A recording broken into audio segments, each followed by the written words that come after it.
Come on, lads, let's keep our minds on the game. Frustration was etched deep on Mac's brow. Increasing recklessness undermined his moves. Banksy knew his mate too well. Behind his terse, tight-lipped commands lay fury at him for having matched his first goal. It was essential St Dunstan's should win. But more importantly, Mac had to be top goal-scorer. The streak that couldn't bear to be beaten drove him on, desperately on. And it was Mac's second goal that finally broke the impasse, 5 minutes from the end, putting St Dunstan's into the lead. The atmosphere became electric. "Come on, you Reds!" chanted Haddon Hall supporters with renewed vigour and volume. "Come on, St Dunstan's!" Heavily outnumbered, the St Dunstan's supporters struck up a chant to counter their rivals. "Don't stop now!" A single shrill voice cut across the shouts and chants. "One more goal, MacB! A hat-trick! MacB, come on! We want a hat-trick!"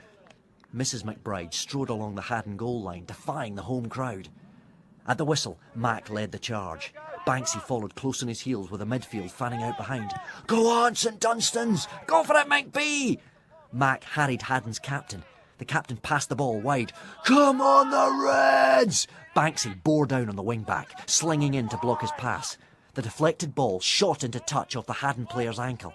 Banksy span. Players from both sides had their hands in the air, but the vigilant ref was signalling in St Dunstan's favour.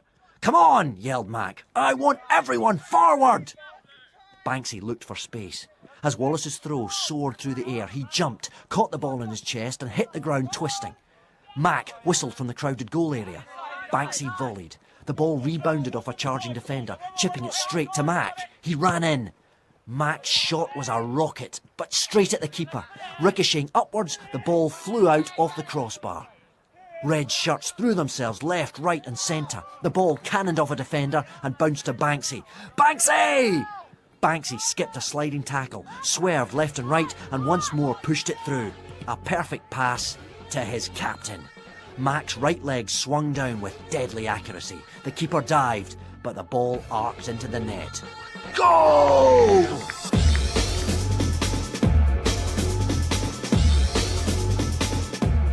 The ref blew his whistle, then, checking his watch, blew twice more.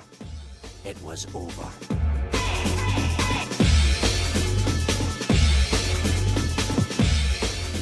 Banksy knocked on the door. It was ajar. He pushed. "Come in." Detective Sergeant Cosgrove's voice boomed round the empty classroom. He was half sitting, half leaning on the corner of the teacher's desk. Detective Nichols was at the back of the classroom, gazing at projects on the wall. "Ah!" Cosgrove held out his hand and smiled warmly. "I won't keep you long. Have a seat." Banksy hopped up onto one of the front row of desks. "As you know, Detective Nichols and I have been talking to a lot of boys over the last week, trying to build up a picture of what goes on in the school. Who knows who, who's mates with who doesn't like who, and so on." Cosgrove rummaged through a pile of papers beside him on the desk. "Last time we spoke to you, you told us that prior to the argument in the newsagents, you and your friend McBride had been walking together up the high street." "Yup," Banksy nodded. "That's right. I'm trying to get a better idea of who was in the area around the time things were happening," said Cosgrove, "for corroboration purposes. Now, how long would you say it takes to walk from here to Sid's? 20 minutes? Yeah, probably about that," said Banksy. "We don't tend to rush." Cosgrove smiled. "And McBride, you say, walked with you most of the way?" Practically all the way. He didn't have any money, so he didn't want to go to the newsagents." "Uh-huh." Cosgrove rifled through the papers again. He tutted, shook his head, and scribbled a short note on another piece of paper. "Right," he said finally. "Thank you. I think that's all I needed."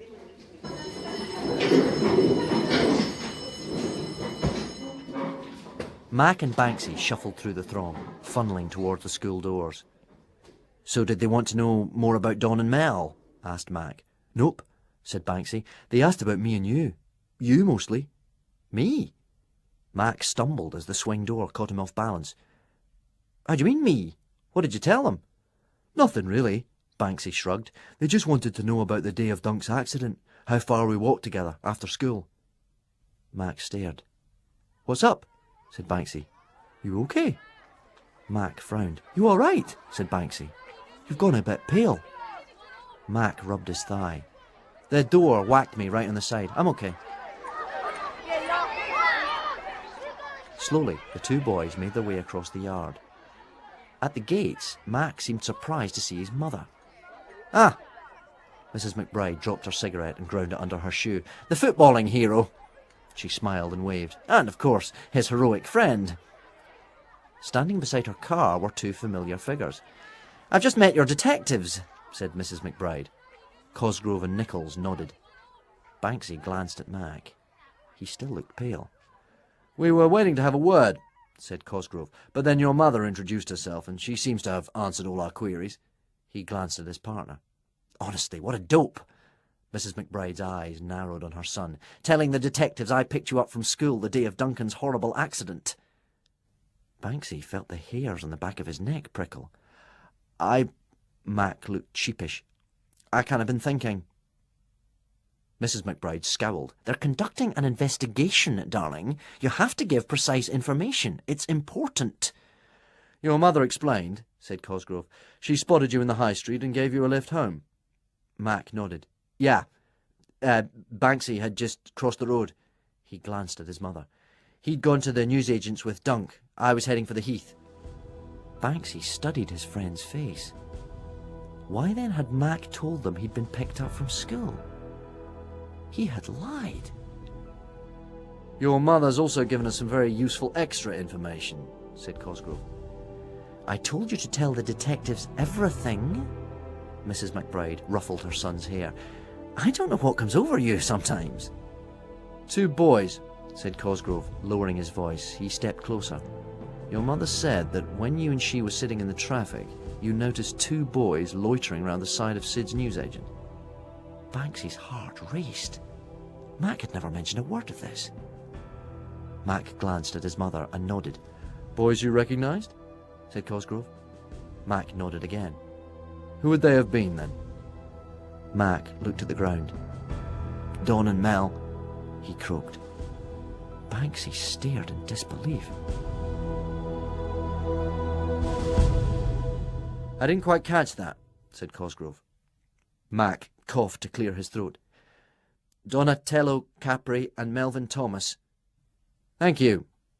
Cosgrove gave Mac a small pat on the shoulder. Turning to Mrs. McBride, he sighed and held out his hand. And thank you. You've been a tremendous help. You're more than welcome, said Mrs. McBride. I'm glad to be of assistance under such awful circumstances.